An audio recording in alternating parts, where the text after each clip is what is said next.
This sand-like material, spodumene, will eventually help to power electric vehicles or store energy produced by solar farms. But the rewards for digging up this lithium ore haven't always paid off.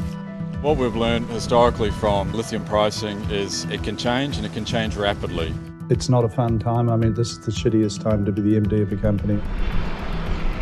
Prices were driven to dizzying highs in late 2022 as Chinese battery manufacturing rapidly expanded and electric vehicle sales accelerated.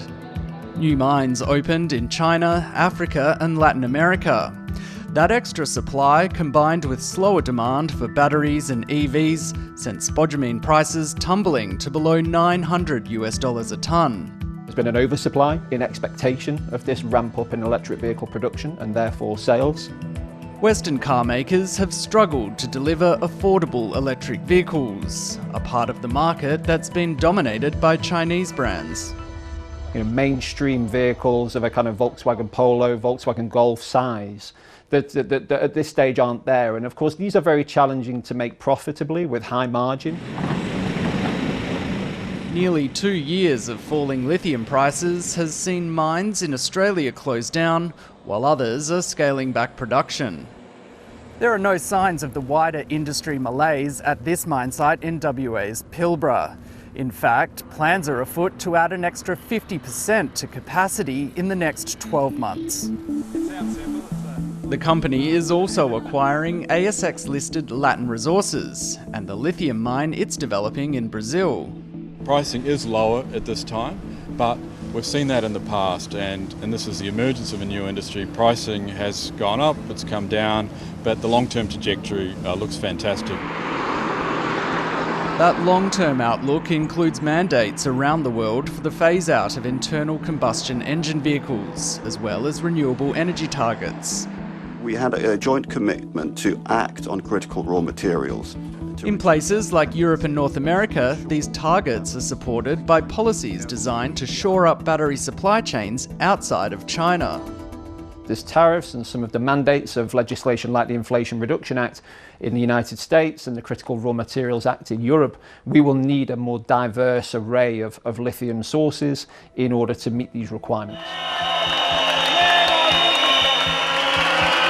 But getting projects up can be tricky. In Serbia, protesters are trying to stop Rio Tinto developing what would be Europe's biggest lithium mine because of environmental concerns. The Jeddah project could cover 90% of Europe's lithium needs, dramatically reducing its reliance on imports. Another Australian miner, Patriot Battery Metals, has its sights on Canada, developing a lithium mine in Quebec. Everybody is focused on the next waves of growth, but in particular in Western markets, and that's where you're going to see, over the next decade, I think, significant growth. Canadian, US and European tariffs on Chinese electric vehicles are also expected to boost battery demand in those markets.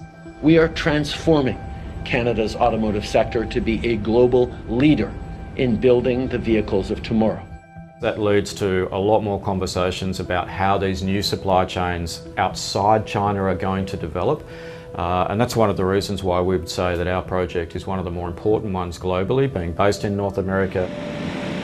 While the price of lithium edges closer and closer to the cost of production in Australia, industry veterans say it's still better than during the last downturn.